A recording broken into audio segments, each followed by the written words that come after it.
Assalomu alaykum aziz do'stlar, kanalimizning qadrli obunachilari. Bugun siz bilan shunday muhim mavzuni muhokama qilamizki, bu sizning shaxsiy moliyaviy barqarorligingizga, biznesingiz rivojiga, hatto oddiy kundalik hayotingizga bevosita ta'sir qiladi. Agar siz pulingizni muammosiz qabul qilishni, o'qilona boshqarishni, katta loyihalarni amalga oshirishni yoki shunchaki moliyaviy tinchlikda yashashni istasangiz, bu videoni oxirigacha diqqat bilan tomosha qiling. Negaki, bugungi mavzu shundayki, pulingiz bu hujjatlarsiz kelmaydi. Bu har bir fuqaro, har bir tadbirkor, har bir oila uchun o'ta muhim bo'lib, hayotiy zaruratga aylangan. Agar hali obuna bo'lmagan bo'lsangiz, hozirroq obuna bo'ling va videoga like bosing. Bu sizga muhim ma'lumotlarni o'tkazib yubormaslikka yordam beradi. Muammoning mohiyati va oldingi holat aziz do'stlar yaqin o'tmishda. Ayrim pullik operatsiyalarni amalga oshirish uchun birorta ham qog'oz kerak bo'lmasligi mumkin edi. Ko'pchilikning xotirasida shunday davrlar borki, pulni qo'ldan qo'lga o'tkazish, katta savdo bitimlarini faqatgina og'zaki kelishuvlar asosida bajarish, hatto mulk sotish yoki sotib olish kabi jiddiy masalalarni ham tanishtirish orqali amalga oshirish mumkin edi. Banklararo o'tkazmalar cheklangan. Hisob-kitoblar asosan naqd pulda, ko'plab daromadlar rasmiylashtirilmagan holatda edi. Misol uchun, kichik joylarda yer sotib olishda shunchaki qo'l berish yoki ikki guvoh ishtirokida kelishuvni amalga oshirish yetarli bo'lgan holatlar mavjud edi. Shartnomalar yoki soliq deklaratsiyalari haqida o'ylamasdi. Pul kelishi uchun shunchaki kelishuv yoki ishonchning o'zi kifoya qilar edi. Ammo bugun vaziyat tubdan o'zgardi.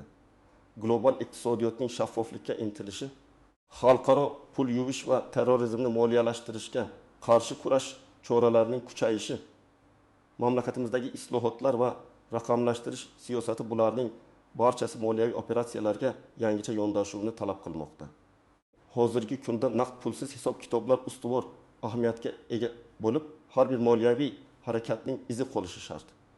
Davlat har bir fuqaroning daromadlarini, xarajatlarini va moliyaviy oqimlarini kuzatishga intilmoqda.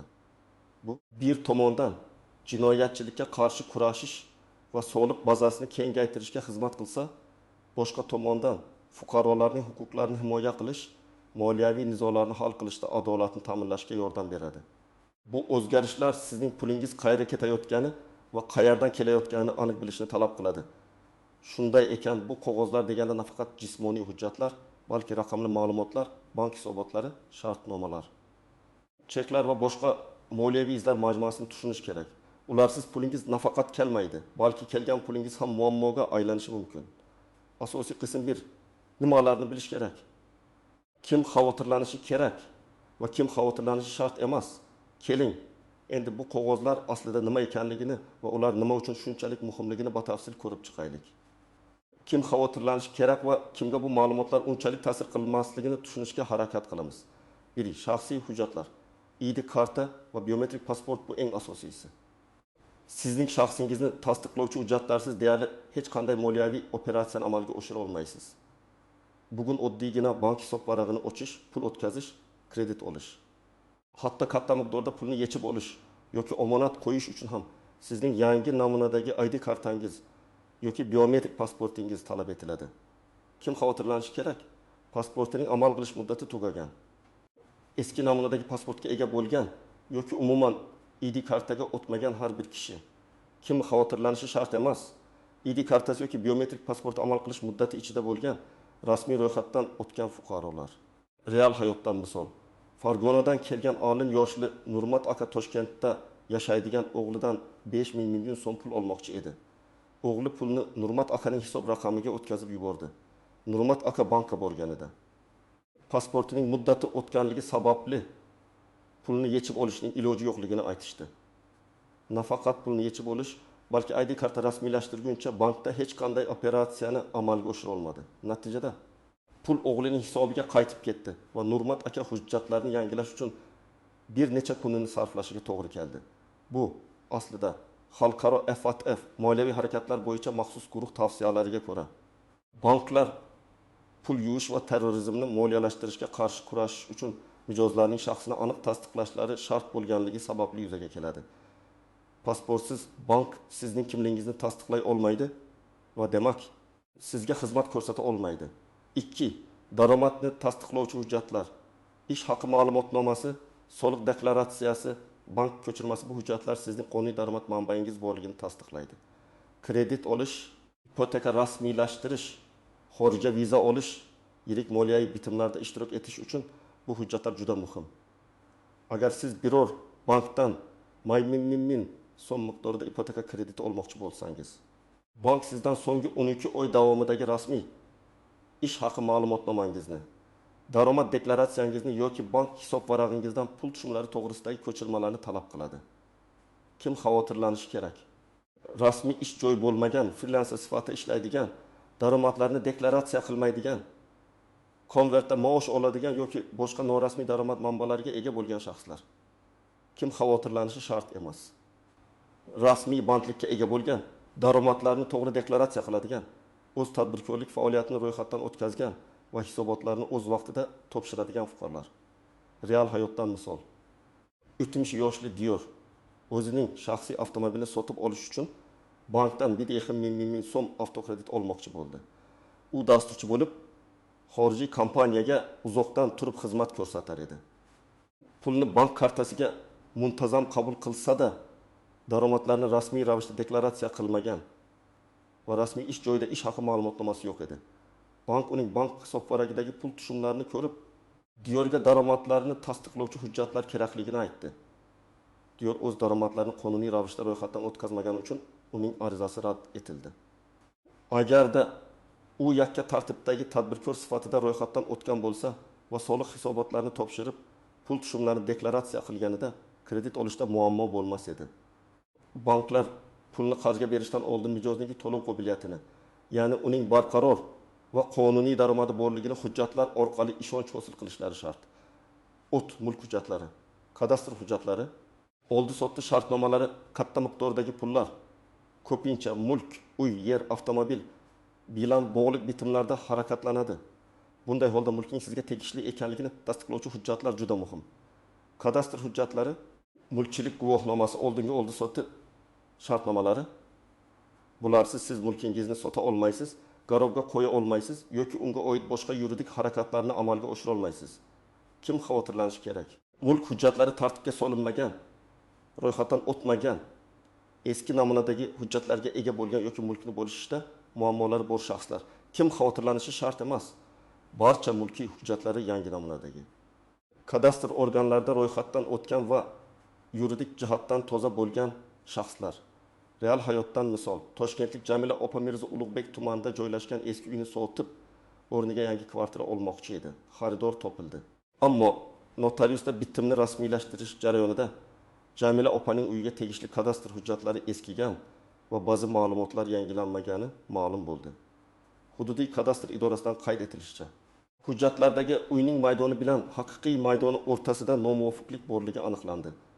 Chunki Jamila opa avvalgi yillarda hovlisini kengaytirib, lekin buni rasmiylashtirmagan ekan. Bu holatda notarius bitimni rasmiylashtirib olmadi va Jamila opaga avval o'z mulkini qonuniy tartibga solish, ya'ni kadastrga o'zgartirishlar kiritib, yangi guvohnoma olish tavsiya etildi.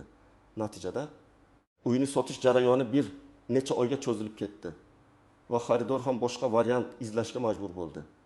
Bu misol shuni ko'rsatadiki, hatto shaxsiy mulkingiz bo'lsa ham uning hujjatlari yangi talablarga mos kelmasligi pulingiz kelishiga to'sqinlik qilishi mumkin. 4. Biznesni yuritish uchun hujjatlar, ro'yxatdan o'tish guvohnomasi, litsenziyalar, shartnomalar. Agar siz tadbirkor bo'lsangiz, biznesingizni yuritish va pul qabul qilish uchun bir qator hujjatlar sizga havodek zarur. Ro'yxatdan o'tish guvohnomasi, faoliyatingiz uchun litsenziyalar, hamkorlar bilan tuzilgan shartnomalar, hisob fakturalar. Bularsiz siz nafaqat pul qabul qila olmaysiz, balki qonuniy ravishda faoliyat ham yurita olmaysiz. Bugungi kunda har bir biznesning bank hisob raqami bo'lishi shart va bu hisob raqami faqat rasmiy ro'yxatdan o'tgan tadbirkorlik subyektlariga ochiladi. Kim xavotirlanishi kerak? Biznesini norasmiy yuritadigan, litsenziyasi bo'lmasa-da, faoliyat olib boradigan, shartnomalarsiz ishlashga odatlangan yoki soliq hisobotlarini e'tiborsiz qoldiradigan tadbirkorlar. Kim xavotirlanishi shart emas. Barcha tadbirkorlik hujjatlari joyida bo'lgan, litsenziyalangan. Agar kerak bo'lsa, rasmiy shartnomalar asosida ishlaydigan va soliq majburiyatlarini o'z vaqtida bajaradigan tadbirkorlar. Real hayotdan misol. Samvel Toshkentda kafel ochmoqchi edi. U binoni ijaraga oldi. Jihozlar sotib oldi. Oshxona jihozlarini o'rnatdi va katta xarajatlar qildi.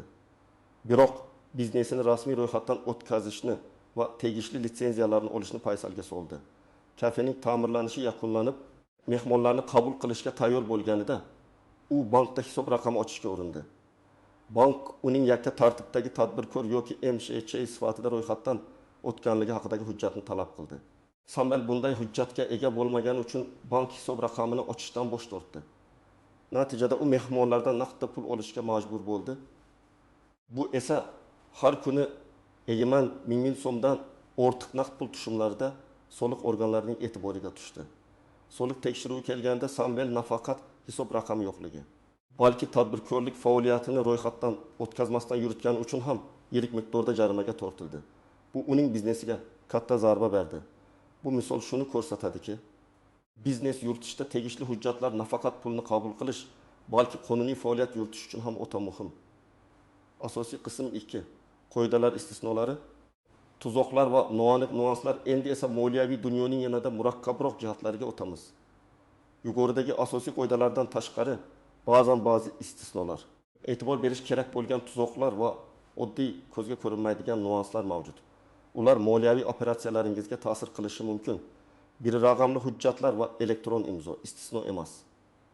Balki yangi format bugungi kunda hujjatlar deganda nafaqat jismoniy qog'ozlarni, balki raqamli formatdagi rasmiy ma'lumotlarni ham tushunish kerak. My.uz portali orqali olinadigan ma'lumotnomalar, elektron imzo bilan tasdiqlangan shartnomalar, bank ilovalari orqali shakllanadigan to'lov cheklari. Bularning barchasi qonuniy kuchga ega. Bu joyda istisno shundan iboratki, ayrim hollarda, ayniqsa davlat idoralarida hali ham qog'oz nusxalar talab qilinishi mumkin. Tuzoq, ba'zi odamlar raqamli hujjatlar deganda shunchaki smartfon ekranidagi skrinshotlarni tushunadilar. Afsuski, skrinshotlar rasmiy hujjat hisoblanmaydi. Rasmiy raqamli hujjatlar maxsus kodlarga, elektron imzolarga ega bo'lib, ularning haqiqiyligini tekshirish mumkin bo'lishi kerak. Nuans elektron raqamli imzo yeri bugungi kunda ko'plab operatsiyalarni masofadan turib qog'ozsiz amalga oshirish imkonini beradi. Masalan, soliq deklaratsiyasini topshirish, tadbirkorlikni ro'yxatdan o'tkazish, ba'zi bank xizmatlaridan foydalanishda muhim rol o'ynaydi. Ammo ni olish uchun sizning shaxsiy hujjatlaringiz, ya'ni ID kartangiz yoki pasportingiz mukammal tartibda bo'lishi shart. 2. Kichik naqd pul o'tkazmalari va kartadan kartaga o'tkazmalar. Hozircha nazoratdan chetda emas, kelajakda shaffoflik o'rtada. Oddiy kundalik xaridlar, kichik do'stlarga pul o'tkazmalari, taksi to'lovlari kabi operatsiyalar uchun odatda hech qanday hujjat talab qilinmaydi. Bu qoida shunday holatlarga nisbatan istisno bo'lib ko'rinishi mumkin. Ammo katta va muntazam pul o'tkazmalari, ayniqsa har oyda bir xil shaxsdan yoki bir xil miqdorda keladigan mablag'lar diqqatni tortishi mumkin. Tuzoq, ba'zi shaxslar daromadlarini soliqdan yashirish uchun kichik miqdordagi, lekin tez takrorlanadigan kartadan kartaga o'tkazmalardan foydalanishadi. Masalan, bir tadbirkor kuniga 20-30 marta 500 ming so'mdan o'z kartasiga pul qabul qilishi mumkin. Bu banklar va soliq organlari tomonidan monitor qilinadi va oxir-oqibat sizdan bu pulning manbai haqida tushuntirish talab qilinishi mumkin. Agar rasmiy daromad manbai ko'rsata olmasangiz, bu soliq qoidabuzarligi sifatida qaralishi mumkin. Nuans, qonunchilikka ko'ra banklar yirik summadagi, masalan, 100 ming so'mdan ortiq bir martalik yoki qisqa muddat ichida takroriy operatsiyalar haqida moliyaviy monitoring organlariga ma'lumot berishi shart. Demak, mablag'ning manbaini tasdiqlovchi hujjatlar har doim ham muhimdir.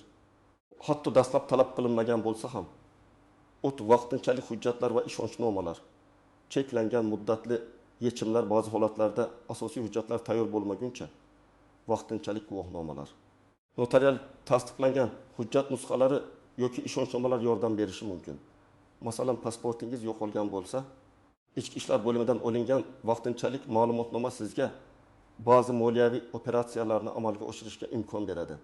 Tuzoq, vaqtinchalik hujjatlarga haddan tashqari ishonish va asosiy hujjatlarni rasmiylashtirishni kechiktirish.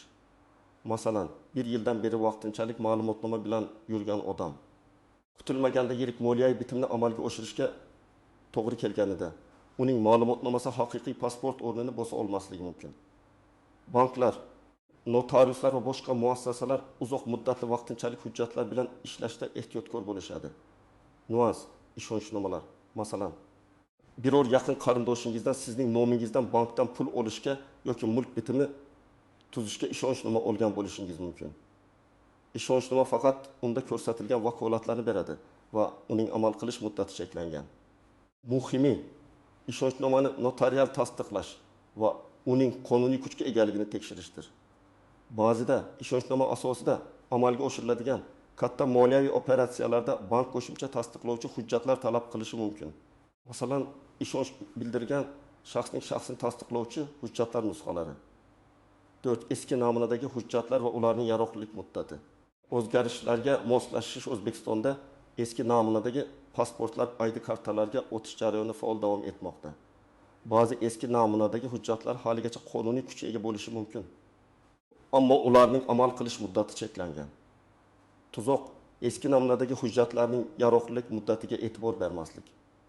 Misol uchun, kimdir eski pasporti bilan qarz shartnomasi tuzib, keyin pasportining muddati o'tganligi sababli bank operatsiyalarini amalga oshira olmasligi mumkin. Yoki tadbirkorlik guvohnomasining eski namunada bo'lishi ba'zi davlat xizmatlarida muammolar tug'dirishi mumkin. Nuans, hujjatlarning raqamlashtirilishi va markazlashtirilgan bazaga kiritilishi. Hozirda ko'plab eski hujjatlar ham ma'lumotlar bazasida mavjud bo'lsa-da, ularni yangi formatga o'tkazish baribir talab etiladi. Ba'zi rasmiy muassasalar, masalan, chet el elchixonalari, xalqaro tashkilotlar faqat eng yangi va xalqaro standartlarga mos keladigan hujjatlarni qabul qiladi. 5. Xorijdagi daromadlar va valyuta operatsiyalari. Qonuniy rasmiylashtirish majburiyati agar siz xorijdan pul olsangiz yoki xorijiy valyutada operatsiyalar o'tkazsangiz, bu pullarning qonuniy manbaga ega ekanligini tasdiqlovchi hujjatlar talab qilinishi mumkin. Tuzoq, xorijdan kelgan katta miqdordagi pulni deklaratsiya qilmasdan, qonuniy maqsadini ko'rsatmasdan olib kirishga urinish. Masalan, bir fuqaro chet elda ishlagan va erta qimmatbaho mulk sotib olish uchun $1000 AQSh dollari olib kelgan. U bu pulning manbai haqida hech qanday hujjatga ega emas edi. Katta miqdordagi pulni bank hisobiga o'tkazishda yoki katta savdo bitimlarida foydalanishda bank va moliyaviy monitoring organlari bu pulning kelib chiqishi haqida ma'lumot so'rashi mumkin. Agar u pulni ishlab topganlik, sotilgan mulk haqida rasmiy hujjatlarni, masalan, ish beruvchining ma'lumotnomasi, pul o'tkazmalarining bank ko'chirmalari, oldi sotdi shartnomasi taqdim eta olmasa, u soliq tekshiruvi obyektiga aylanishi mumkin. Bu nafaqat jarimalarga, balki pul yuvishga oid ayblovlarga ham sabab bo'lishi mumkin. Nuans, xorijiy hujjatlarni legallashtirish. Chet elda berilgan daromad ma'lumotnomalari, shartnomalar yoki boshqa moliyaviy hujjatlar O'zbekistonda qonuniy kuchga ega bo'lishi uchun ular tarjima qilinishi, notarial tasdiqlanishi va ba'zan apostille maxsus shtamp bilan tasdiqlanishi kerak bo'ladi. Bu jarayon vaqt va pul talab qiladi.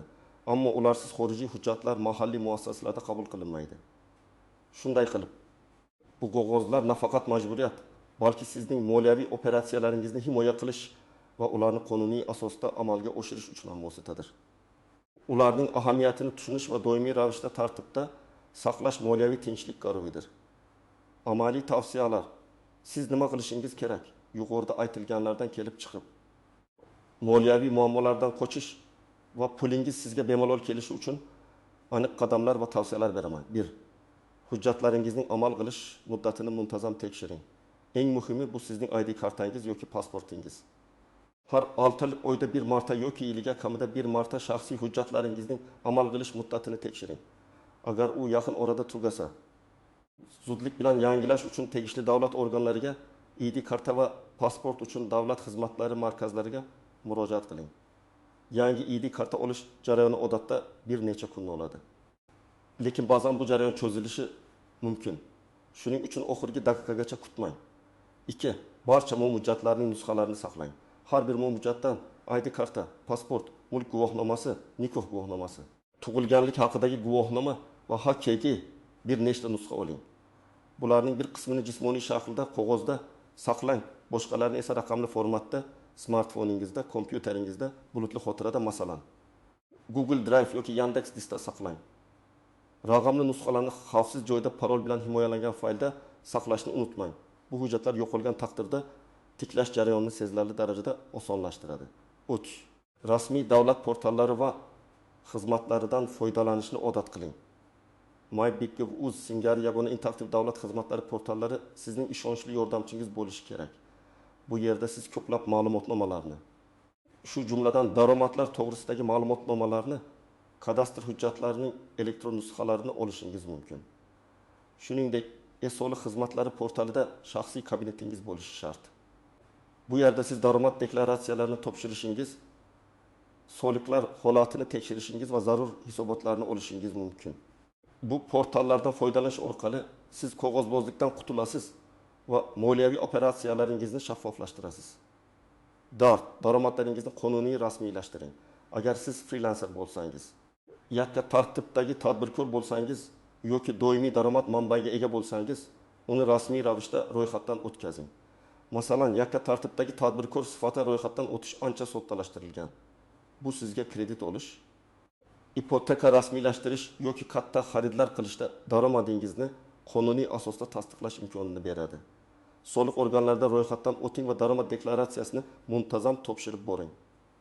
Bu sizni kelajakdagi soliq tekshiruvlaridan himoya qiladi va moliyaviy ahvolingizni barqarorlashtiradi. 5. Mutaxassislardan maslahat oling. Agar moliyaviy hujjatlar bilan bog'liq murakkab vaziyatga duch kelsangiz, masalan, mulkni rasmiylashtirish, merosni qabul qilish yoki biznesni ro'yxatdan o'tkazishda advokatlar, notariuslar yoki professional hisobchilardan maslahat oling. Ularning bilimi va tajribasi sizni moliyaviy tuzoqlardan himoya qiladi va barcha jarayonlarni qonuniy va to'g'ri amalga oshirishga yordam beradi. Ularning xizmatlariga sarflangan pul ko'pincha kelajakdagi katta muammolar va jarimalardan qutqaradi. 6. Moliyaviy qonunchilikdagi o'zgarishlardan xabardor bo'ling. O'zbekistonda moliyaviy qonunchilik va tartib-qoidalar tez-tez o'zgarib turadi.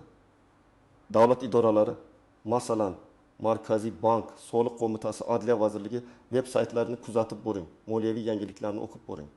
Bu sizga moliyaviy tizimdagi yangi talablar va qoidalardan xabardor bo'lishga yordam beradi. Xulosa va yakuniy chorlov, aziz do'stlar, umid qilamanki, bu video sizga pulingiz bu hujjatlarsiz kelmaydi degan jumlani chuqurroq tushunishga yordam berdi. Moliyaviy dunyo tobora shaffoflashmoqda va hujjatlar, rasmiy ma'lumotlar sizning moliyaviy pasportingizga aylanmoqda. Ularni tartibda saqlash, o'z vaqtida yangilash va qonuniy talablarga rioya qilish sizni ko'plab bosh og'riqlardan xalos qiladi. Moliyaviy maqsadlaringizga erishishingizga yordam beradi. Moliyaviy savodxonlik bu muvaffaqiyatli kelajakning kalitidir. Shuning uchun bugundan boshlab o'z hujjatlaringizni nazorat qilishni boshlang va barcha moliyaviy operatsiyalarni rasmiy va qonuniy yo'l bilan amalga oshirishga intiling. Siz bu borada qanday muammolarga duch kelgansiz? Qaysi hujjatlar sizga eng ko'p bosh og'rig'ini keltirgan? Izohlarda o'z fikringiz va tajribangizni yozib qoldiring. Bu boshqa foydalanuvchilar uchun ham qimmatli ma'lumot bo'lishi mumkin. Videoga like bosishni va kanalimizga obuna bo'lishni unutmang. Zero biz siz uchun doimiy ravishda foydali va muhim ma'lumotlarni ulashishda davom etamiz. O'zingizni asrang va moliyaviy jihatdan bilimdon bo'ling. Keyingi videolarda ko'rishguncha